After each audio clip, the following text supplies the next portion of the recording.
বিল যদি কোনোভাবে পাস করাতে পারে, যত ঐতিহ্যময় পুরাতন জিনিস আছে সব প্রমোটিং করে কর্পোরেটদের হাতে তুলে দেবে। আজকে তো বছর বছর ধরে সবাই লুটে খাচ্ছে। আমার রাজ্যে কি ওয়াকফ লুটা হয়নি? হ্যাঁ কি না বলো? আমার রাজ্যেও লুটা হয়, পুরো দেশে লুটা হয়। যারাই ক্ষমতায় আছে তারাই মুসলমানের টাকাতে মজা করে, ওয়াকফকে নিজেদের আয়ত্ত করে নেবে। এক মসজিদ তো গেছে, সব কটাকে বিরান করে দেবে, প্রমোটিং হয়ে যাবে, বিক্রি হয়ে যাবে। আমি আগে বলেছিলাম 4-5 বছর ধরে ওয়াকফ নিয়ে আমি আন্দোলন করছি। সবাই লোটে, সবাই লোটে, সবাই, কিন্তু উচিত কারো লুটা উচিত নয়। আমাদের সম্পদ আমাদেরকে ফিরিয়ে দেওয়া দরকার। সেকুলার সেকুলার করতে করতে নিজের বাপটাকেও ধ্বংস করে দিয়েছে, নিজের বেটাটাকেও ধ্বংস করে দিয়েছে। সম্পত্তি দখল করে নেবে বলছে। খবর পেয়েছো না পাওনি? খবর পেয়েছো না পাওনি? কেন্দ্র সরকার একটা আইন তৈরি করতে চাইছে, ওয়াকফ হলো আল্লাহর সম্পদ, অর্থাৎ মানুষ আল্লাহর জন্য উৎসর্গ করে, আল্লাহর রাহে দান করে। এই মজলিস তো আল্লাহর জন্য, অতএব এ বিষয়ে আলোচনার দরকার আছে না নাই? জোরে বলেন আছে না নাই? অতএব মনে রাখবেন, কেন্দ্রের সরকার আজ একটা বিল পাস করার চেষ্টা করছে। হ্যাঁ, স্থগিত রাখা আছে, তার জন্য একটা ভোটাভুটি সিস্টেম করেছে। যদি ভোটাভুটিতে মানুষ চায় যে এ বিল চাই না আমরা, তাহলে সেটা রদ হয়ে যাবে। কিন্তু মনে রাখবেন, যাদের একবার ফসল কোন জিনিসকে লুটার, এই লোককে কিন্তু রুকা বড় মুশকিল।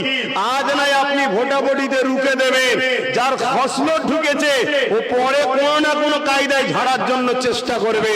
ওয়াকফ এটা হলো মুসলমানদের পরিচয়, মুসলমানদের নিশানি, মুসলমানদের পেহচান। কেন ওয়াকফের উপরে হাত দিতে যাচ্ছে? খুব ভালো করে শুনুন।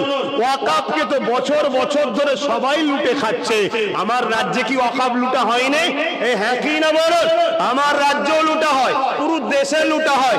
যারাই ক্ষমতায় আছে তারাই মুসলমানের টাকাতে মজা করে, আর আমাদেরকে সামান্য কিছু ভিক্ষা দেয়।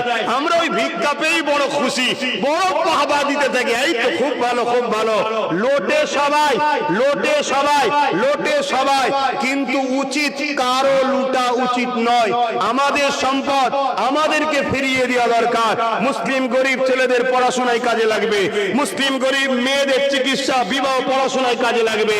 এটা মুসলমানদের ব্যক্তিগত সম্পদ, এখানে অন্য কারো হাত দিবার অধিকার নাই।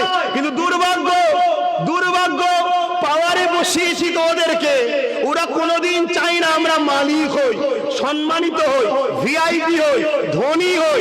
আমার ছেলে পড়াশোনা করে ডাক্তার হবে, জজ হবে, উকিল হবে, 50-60-1 কোটি টাকা খরচ করতে হবে, কোনোদিন চাই না।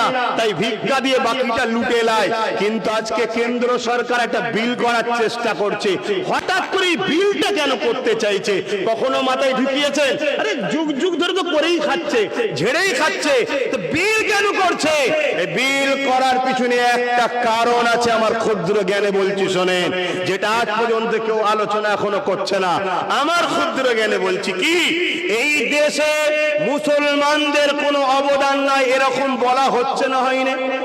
এই আওয়াজ দিন, মুসলমান হাঁটো বলা ষড়যন্ত্র চলছে না চলে না?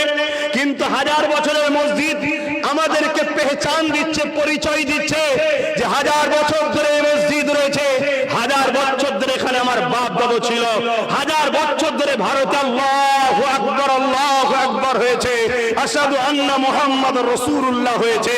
এই তুমি জুম্মায় জুম্মায় দুদিন এসে আমায় তাড়িয়ে দেবো বললে তো পারবে না, কারণ 1000 বছরের মসজিদ বলছে এ ভারত বাবাকারী নয়, এখানে সবার যেমন অধিকার আছে মুসলমানের অধিকার আছে, তার পেহচান 1000 বছরের মসজিদ, 1000 বছরের কবরস্থান, 1000 বছরের মাদ্রাসা। যখন ওয়াকফকে নিজেদের আয়ত্ত করে নেবে, এক মসজিদ তো গেছে, সব কটাকে বিরান করে দেবে, প্রমোটিং হয়ে যাবে, বিক্রি হয়ে যাবে। আমি আগে বলেছিলাম 4-5 বছর ধরে ওয়াকফ নিয়ে আমি আন্দোলন করছি। আমি অনেক জায়গায় বলেছিলাম খুব শিগগিরই দিন আসছে, তোমরা দিশেহারা হয়ে যাবে, সব হাত থেকে ফসকে যাবে, মসজিদে ঢুকবে, তোমাদেরকে রুখতে দেওয়া হবে না, লাঠিলে পিটবে, AK-47 দিয়ে তোমাদেরকে তাড়িয়ে দেওয়া হবে। আমি বলেছিলাম আসো, 4-5 বছর আগে থেকে বলছি, আজকে তার বাস্তব তোমরা দেখতে পাচ্ছ। অহংকার নয়, আল্লাহ বলাচ্ছে তাই বলছি।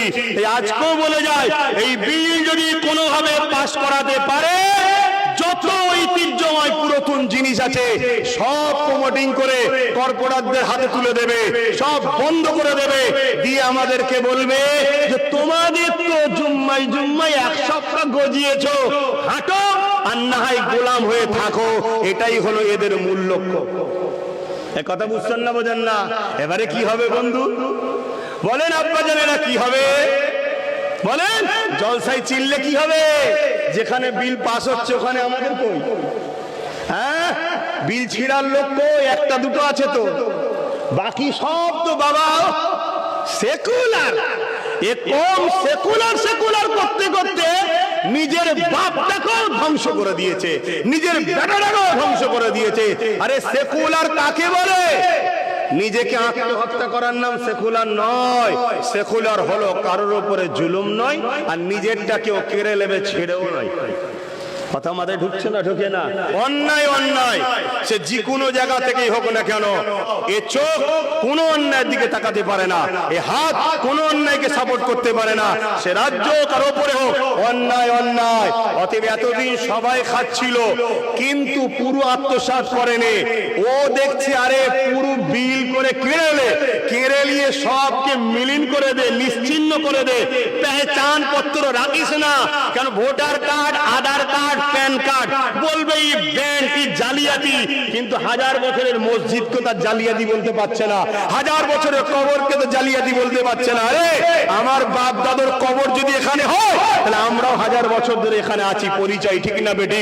তুমি জুম্মাই জুম্মাই কয়েক সপ্তাহ এসে আমায় তাড়াবে বলতে গেলে হয়, তখন একটা জনমত তৈরি হবে। তাহলে বলুন, এই ওয়াকফ বিলটা স্থগিত করা হচ্ছে, হোক, এটা আপনারা চান নাকি? হ্যাঁ, কিন্তু দুঃখ এর বিরুদ্ধে একটা ভোটাভুটি নাকি হচ্ছে। আমি আমার ক্ষমতা মতো যতটুকু পেরেছি করেছি। কথা বুঝে আসছে? কেন আমি এতটুকু বুঝি, 1 গিলাস খাক আর 1 পুকুর খাক, আমার ছেলের হক তুমি খাবে কেন? কথা বুঝছেন না, বোঝেন না? তারপরেও কিন্তু পশ্চিম বাংলা বড় পিছিয়ে ভোটাভুটিতে। অনেকে বলছে পশ্চিম বাংলা বড় পিছিয়ে। আরে পিছিয়ে কেন থাকবে না? পশ্চিম বাংলায় যারা রাস্তা দেখাবে তাদের মধ্যে থেকে 90% তো সব ভাড়াটিয়া বিক্রি হয়ে গেছে। বুঝতে পারছেন না? পারেননি? কি গো, পাচ্ছেন না? পারেননি? পাথে বাপ আমার কথা কি নজরে লিখছেন জানি না। আল্লাহ না করুক, আল্লাহ না করুক, আল্লাহ না করুক, যদি এই বিলটা পাশ করিয়ে নিতে পারে, ভারতবর্ষে ইসলাম ও মুসলমানের কোনো অস্তিত্ব থাকবে না। আমি আজকেরটাও বলে গেলাম। কথা কিছু মাথায় ঢুকছে? তোমাদেরকে ওই ভাড়াটিয়া হিসাবে থাকতে হবে। এবার দেখো বিল রুখবে না হয়ে যাবে, সব ভাবো।